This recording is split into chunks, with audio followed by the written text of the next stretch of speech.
practical effect and steps which lead us towards integration into society by the meanings, by using sport as a tool. As usual, yeah, Croatia, please. Herbert, you did mention, according to my opinion, a very important obstacle. That's the religion in the integration process. Do you have any insight into the integration process of Christians and Muslims? That I think it is the difference in Germany as an example country.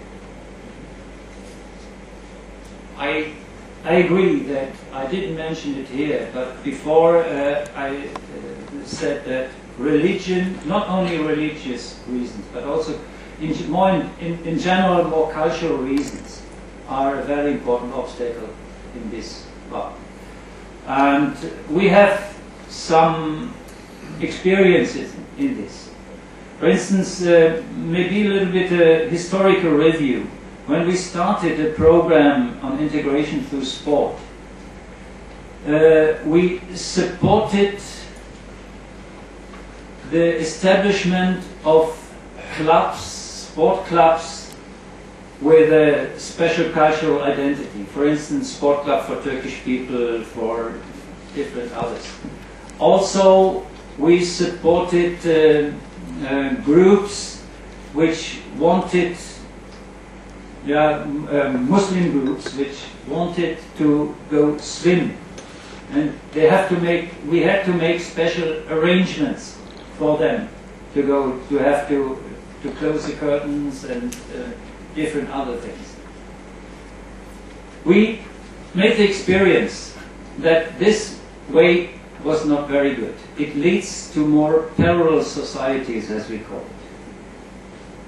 And we stopped it to go this way.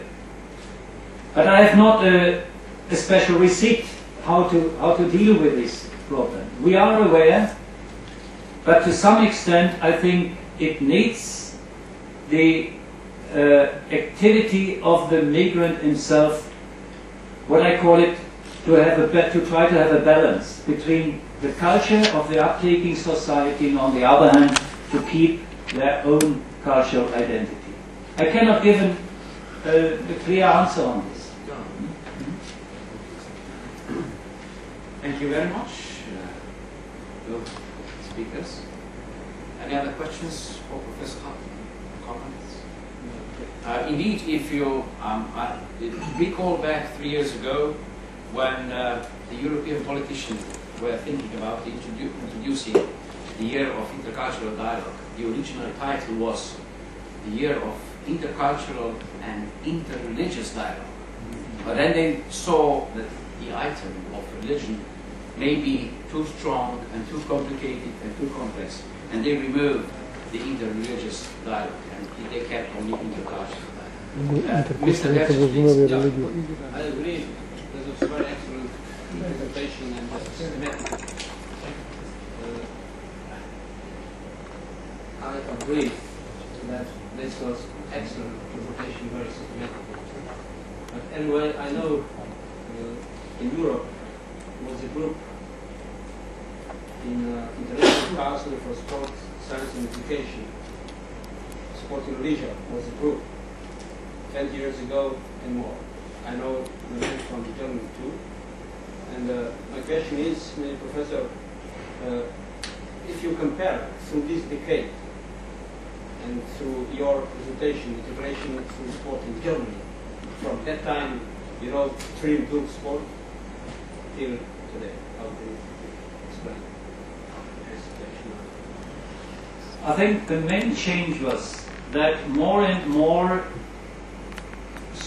sport organizations like clubs or settings in the field of sport became aware that they need a holistic approach.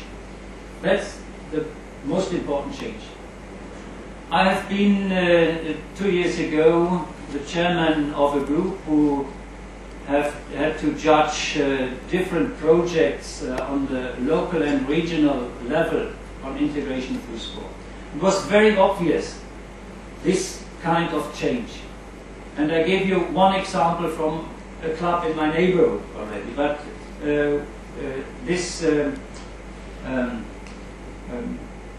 this work I had done as a judge in this group was in the neighborhood of Frankfurt. So a lot of clubs in Frankfurt are very active in this field.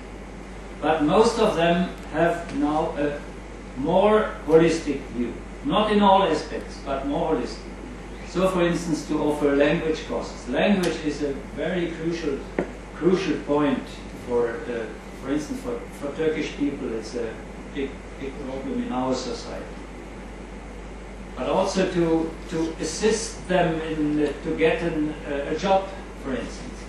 And with our personal relations, our club board has mainly in the region, in the village where they live.